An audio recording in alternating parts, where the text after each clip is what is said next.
नमस्कार दोस्तों इस वक्त बीएसपी से एक नया अपडेट सामने निकल कर आ रहा है। दरअसल अपने तीखे तेवरों और बेबाक भाषणों से जाने जाने वाले आकाश आनंद को बीएसपी सुप्रीमो मायावती ने नेशनल कोऑर्डिनेटर पद से हटा दिया है, यानी बीएसपी पार्टी से बाहर का रास्ता दिखा दिया है।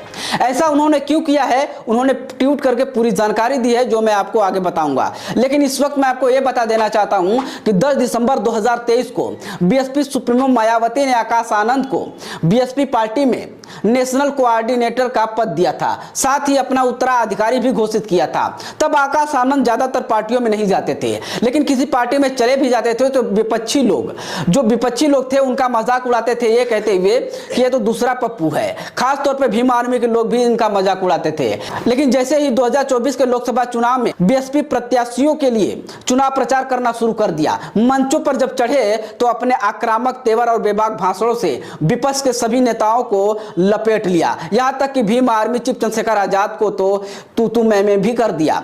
लेकिन सोचने वाली बात यह है कि आखिर आकाश आनंद पर ऐसी कार्रवाई क्यों की गई। तो मैं आपको बता देना चाहता हूं कि आशंका यह पहले से जताई जा रही थी, जब आकाश आनंद ने एक मंच से विपक्ष के नेताओं को गांव में जूता मारने और बीजेपी को आतंकवादी पार्टी कह दिया था। तभी से शायद आकाश आनंद के रैलियों को रद्द करते हुए उन पर कार्रवाई की शायद प्रक्रिया चालू हो गई थी।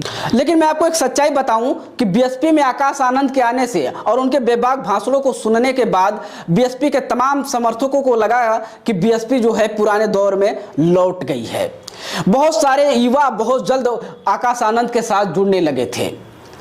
लेकिन शायद जिस तरह से बीएसपी सुप्रीमो मायावती ने आकाश आनंद पर कार्रवाई की है, उन्हें बीएसपी पार्टी से बाहर का रास्ता दिखाया है, तो शायद आकाश आनंद को चाहने वाले उन तमाम कार्यकर्ताओं को दुख भी हो सकता है। लेकिन इससे एक लोगों को फायदा हुआ है और वो है भीम आर्मी चीफ, क्योंकि चंद्रशेखर के आक्रामक तेवर की वजह से ही युवा उनके साथ जुड़ रहे थे।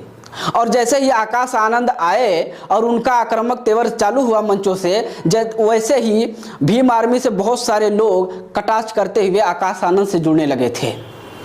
तो शायद मायावती ने अगर आकाश आनंद को ऊपर इस तरह की कार्रवाई की है और उन्हें बीएसपी से बाहर का रास्ता दिखाई है, तो शायद चंद्रशेखर आजाद को एक सोना पर सुहागे जैसा एक मौका मिल चुका है। लेकिन अब सोचने वाली बात यह है कि क्या आकाश आनंद आने वाले समय में भी बीएसपी में दिख सकते हैं या पूरी तरह से उन्हें निकाल दिया गया है। तो मुझे लगता है कि शायद आने वाले समय में आकाश आनंद दिख सकते हैं, क्योंकि मायावती ने अपने ट्वीट में यही बोला है, क्योंकि आकाश आनंद को नेशनल कोऑर्डिनेटर पद से और उत्तराधिकारी पद से इसलिए हटाया जाता है क्योंकि वो अभी परिपक्व नहीं है। शायद आने वाले समय में जब आकाश आनंद मैच्योर हो जाएंगे, यानी परिपक्व हो जाएंगे, तब वो शायद बीएसपी में दोबारा एंट्री करेंगे और फिर मंचों पर वो दिख सकते हैं। बाकी आकाश आनंद के ऊपर जिस प्रकार से मायावती ने कार्रवाई की है, इसको लेकर आप क्या कहते हैं मुझे कमेंट करके ज़रूर बताइए।